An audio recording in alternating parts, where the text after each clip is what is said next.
वालेकुम बेटे, ये हमारा आज का 8th क्लास एक्सरसाइज 4E के हवाले से जो लेक्चर है इसको आज हम डिस्कस करेंगे। ये लेक्चर है हमारा प्रॉफिट मार्कअप के हवाले से। बुक का है पेज नंबर 57, प्रॉफिट की डेफिनेशन। डेफिनेशन बेटे, मार्कअप की क्या डेफिनेशन होती है? मार्कअप और इंटरेस्ट, इसको इंटरेस्ट भी कहते हैं, प्रॉफिट भी कहते हैं, मार्कअप भी कहते हैं, is a money paid regularly at a particular rate. ये रेगुलरली पे की जाती है पर्टिकुलर रेट के ऊपर, एक खास रेट के ऊपर कस्टमर्स को पे की जाती है। किस तरह से? For the use of money land, और इसी तरह से for the delaying and repayment of the debit. जो डेबिट है इसकी रीपेमेंट के लिए बच्चों को, जो हम पेरेंट्स को या जो हमारे बैंक के कस्टमर्स होते हैं उनको जो हम प्रॉफिट देते हैं, उनको जो हम एक तरह से क्रेडिट देते हैं, उसको हम कहते हैं मार्कअप, और इसी को इंटरेस्ट भी कहा जाता है।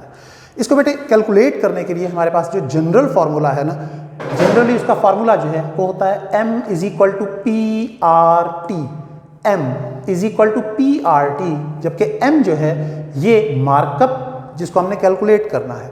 यहाँ P से मुराद जो है ये प्रिंसिपल अमाउंट है, ये वो वाली अमाउंट है जो हमने बैंक में या किसी को सबमिट करवाई है, जमा करवाई है, इसको हम प्रिंसिपल अमाउंट कहते हैं। इसी तरह यहाँ पे T जो है ये टाइम पीरियड, कितने टाइम के लिए हमने जमा करवाई, कितने टाइम पीरियड के लिए हमने किसी को दी, बैंक में रखवाई, टाइम पीरियड को कैपिटल T के साथ रिप्रेजेंट करेंगे।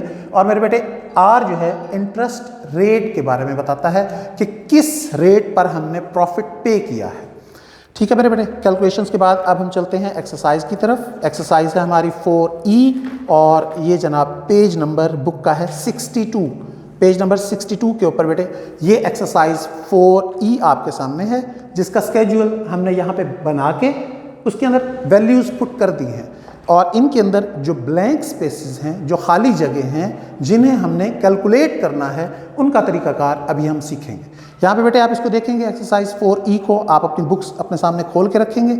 इसमें कॉलम्स बने हुए हैं। पहला कॉलम जो है वो सीरियल नंबर का है, उसके बाद प्रिंसिपल अमाउंट का है, markup rate, time period, markup. ये मार्कअप रेट है और ये मार्कअप की कीमत की बात हो रही है, तो ये दो डिफरेंट कॉलम्स बुक के ऊपर ही बने हुए हैं। आप मेरे बेटे इसको जब सॉल्व करने लगेंगे तो बुक्स को खोल के अपने सामने रखेंगे और देखेंगे कि मार्कअप रेट, टाइम पीरियड के बाद फिर ये मार्कअप, और लास्ट में हम देखेंगे कि टोटल अमाउंट कितनी कैलकुलेट होती है मेरे बेटे। इसको हम, इस स्केड्यूल को हम अपने सामने रखेंगे।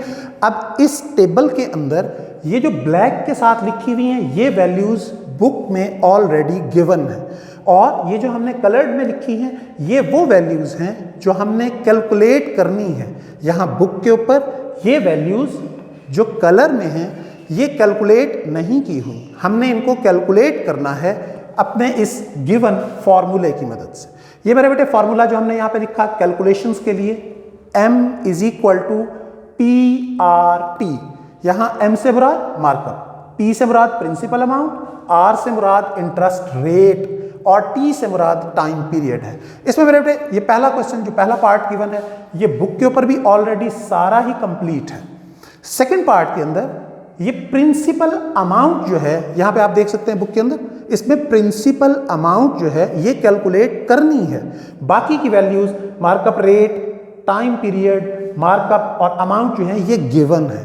हमने कैलकुलेट करना है प्रिंसिपल अमाउंट, और प्रिंसिपल अमाउंट को बेटे हम किससे रिप्रेजेंट करते हैं? प्रिंसिपल अमाउंट को रिप्रेजेंट किया जाता है P के साथ। ये जो फॉर्मूला हमने लिखा था, इस फॉर्मूले के मुताबिक प्रिंसिपल अमाउंट को P से रिप्रेजेंट करते हैं, मार्कअप रेट को R के साथ, टाइम पीरियड को T के साथ, इसी तरह से मार्कअप M के साथ, और ये टोटल अमाउंट हो गई। हमने बेटे इसको कंप्लीट करने के लिए प्रिंसिपल अमाउंट जो कैलकुलेट करनी है, फॉर्मूला होता है हमारे पास M is equal to PRT। तो P की वैल्यू को कैलकुलेट करने के लिए R T जो आपस में मल्टीप्लाई हो रहे हैं मेरे बेटे, इनको हम इधर लेके जाएंगे, ये R भी M से डिवाइड हो जाएगा, T भी डिवाइड हो जाएगा। P कैलकुलेट करने के लिए फॉर्मूला हमारे पास बन जाएगा P is equal to M over R into T। अब यहाँ मेरे बेटे हमने M की जगह वो अमाउंट जो गिवन है मार्कअप के अंदर 980 ये पुट करेंगे, R की जगह पे उसकी परसेंटेज, यहाँ पे बेटे आप देख सकते हैं परसेंटेज गिवन है 11% के साथ, हम इसको परसेंटेज लिखेंगे 11%, और इसी तरह से टाइम पीरियड 3 साल का, 3 इयर्स का गिवन है, हम बेटे इसको भी साथ में मल्टीप्लाई करेंगे, ये T की जगह हमने इसकी वैल्यू पुट की है। अब अगले स्टेप पे हमने क्या किया, 980 एज इट इज, 11% को 11% को कन्वर्ट किया तो डिवाइड करना पड़ेगा 100 के साथ, ये multiplied by 3 as it is. Calculator की मदद से इनको हम कैलकुलेट करते हैं, 980 डिवाइडेड बाय दीज वैल्यूज, तो गिवन अस हमारे पास 2970। ये मेरे बेटे जो आंसर आएगा ये हमारे पास प्रिंसिपल अमाउंट का है, तो हम बुक के ऊपर इस टेबल में ये वैल्यू यहाँ पे एज इट इज पुट कर देंगे। ये तमाम टेबल में बेटे यही फॉर्मूला यूज होगा। सेकंड पार्ट में देखिए यहाँ पर भी प्रिंसिपल अमाउंट फाइंड करनी है, सेम तरीकाकार, सेम फॉर्मूला। पी की वैल्यू कैलकुलेट करने के लिए आर और टी को इधर लेके आएंगे, डिवाइड कर देंगे, वैल्यूज पुट करेंगे, सिंप्लीफाई करेंगे, जो सिंप्लीफाई करने के बाद आंसर आएगा उसको यहाँ पुट कर देंगे। ठीक है मेरे बेटे। अब यहाँ पे अगला पार्ट देखिए, यहाँ फोर्थ पार्ट के अंदर बुक में चौथे पार्ट में बेटे हमने फाइंड करनी है मार्कअप रेट, जिसको रिप्रेजेंट किया जाता है आर के साथ। यहाँ पे हमारे पास पी की वैल्यू गिवन है, यहाँ पे हमारे पास बेटे टी की वैल्यू गिवन है, यहाँ पे हमारे पास एम की वैल्यू गिवन है, और फाइंड करना चाहते हैं आर की वैल्यू। आर की वैल्यू बेटे यहाँ पे आर की वैल्यू जब फाइंड करना चाहते हैं तो हम फॉर्मूले के अंदर आर को इस तरफ रहने देंगे, बाकी वैल्यूज को दूसरी साइड पे लेके आएंगे, तो फॉर्मूला बन जाएगा आर इज इक्वल टू ये M as it is divided by ये इधर आके नीचे P मल्टीप्लाइड बाय T। तो फॉर्मूला हमारे पास इस शक्ल में आ गया, और इस फॉर्मूले में m की जगह वो m की वैल्यू, P की जगह उसकी वैल्यू और T की जगह उसकी वैल्यू जब पुट करेंगे तो मेरे बेटे हमारे पास जो आंसर आएगा वो R का आंसर होगा, और हमने यहाँ पे उसकी वैल्यू पुट कर दिया 50%। तो मेरे बेटे इसी फॉर्मूले को यूज करते हुए, ये जो जनरल फॉर्मूला है इसी को यूज करते हुए जो वैल्यूज मिसिंग होंगी हम यहाँ से वहाँ पे लिखते जाएंगे।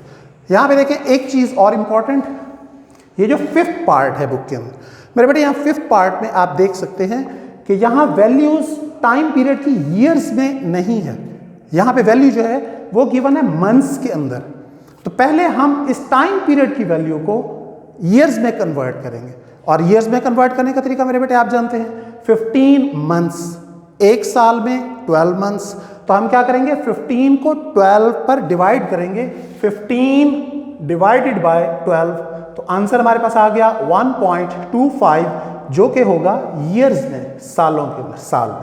तो हमने बेटे मंथ्स को पहले ईयर्स में कन्वर्ट करना है, उसके बाद हम ये वैल्यू कैलकुलेट करेंगे प्रिंसिपल अमाउंट की। जनरल फार्मूला वही पुट करेंगे कि m is equal to PRT, और हम वैल्यू फाइंड करना चाहते हैं P की, तो P को इधर रहने देंगे, RT को उधर ले जाएंगे, वैल्यू उसके अंदर पुट करेंगे। तो ये मेरे बेटे हमारे पास जवाब इसका आता है 11,294। ये 11,294 प्लस ये जो मार्कअप है, ये जो मार्कअप m की वैल्यू गिवन है, इन दोनों को जमा करने से ये वैल्यू 1200, 11,294 दोनों वैल्यूज को अगर हम आपस में जमा कर देंगे तो मेरे बेटे ये हमारे पास फाइनल आंसर आ जाएगा, ये टोटल अमाउंट कहलाती है। तो आज का मेरे बेटे लेक्चर यहाँ तक एंड होता है। आपने एक्सरसाइज को इसी तरीके से